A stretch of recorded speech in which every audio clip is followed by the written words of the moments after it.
बच्चों, आज की क्लास में आपका फिर से स्वागत है। ततारा वामीरो पाठ का जो मूल भाव सारांश है वो मैं बता रही हूँ। सबसे पहले तो ये जानिए कि जो प्रेजेंट में जो वर्तमान में अंडमान निकोबार है वो क्या है। तो अंडमान निकोबार जिसको हम नाम से जानते हैं, तो ये ततारा और वामीरो जो थे ये लिटिल अंडमान के थे, और कार निकोबार जो था ये दोनों अलग अलग नहीं था, सब एक ही था। लोगों का ऐसा, वहाँ के लोगों का ऐसा मानना है कि ततारा ने अपने तलवार से, लकड़ी की तलवार से जो लकीर खींची, जो विभाजन किया, तो ये दो भागों में बट गया। नहीं तो ये अंडमान निकोबार दोनों एक ही था, और उसमें 96 किलोमीटर की दूरी पर वह स्थित था। मुख्य उससे ये अंडमान निकोबार है। ततारा को जानिए। ततारा जो है एक बहुत सुंदर, हृष्ट-पुष्ट सुंदर युवक था। उसके स्वभाव की सबसे अच्छी विशेषता ये थी कि वह लोगों की मदद करता, लोग उसको बहुत चाहते थे। बहुत शांतशील, साहसी, सौम्य था।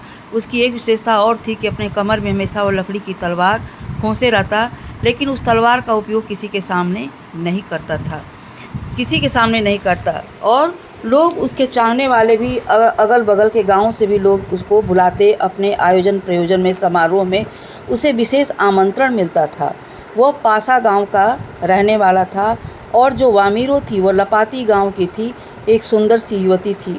इन दोनों का मिलन हुआ है समुद्र के किनारे। एक दिन डूबते सूर्य को बैठ करके दिन भर का थका मांदा ततारा बैठा हुआ था।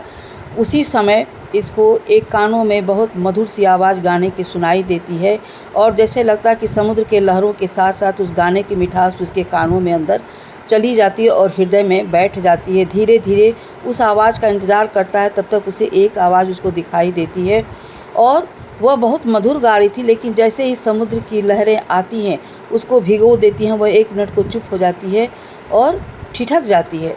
उस पर ततारा वामीरो से प्रश्न करता है कि तुम कौन हो, क्या नाम है, इतना मधुर गा रही थी, तुम चुप क्यों हो गई। 3 बार उसने वामीरो से पूछा है, और फिर वामीरो ने भी पूछा है कि एक इतना अपरिचित युवक, इसको ये पूछने का साहस कैसे। लेकिन उसने जवाब नहीं दिया। लेकिन अंदर ही अंदर दोनों में प्रेम हो जाता है, और दोनों एक दूसरे को चाहने लगते हैं।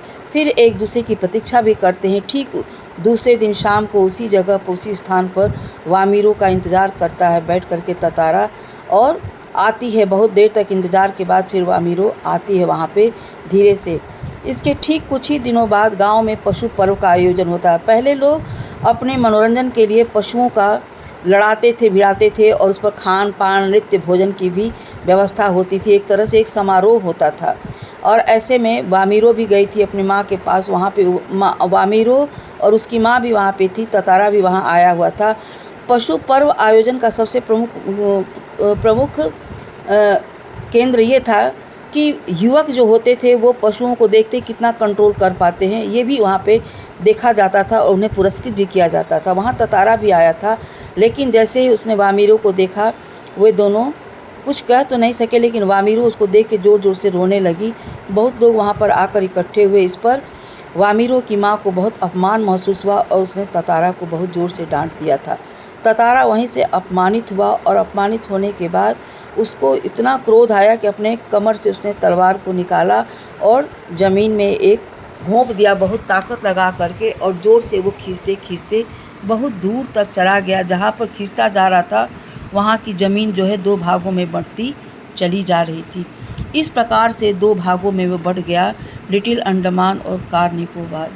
तो इस पर ये प्रेम कथा इनकी पूरी आधारित। दोनों का विवाह तो नहीं हुआ, लेकिन दोनों ने आत्म बलिदान कर दिया, प्रेम से में जूझते हुए, प्रेम को निभाते हुए, क्योंकि गांव की नियम परंपरा के बिल्कुल विरुद्ध था। आज बस इतना ही। अगले वीडियो में फिर हम आपको इस पाठ के बारे में और बताएंगे, मूल भाव।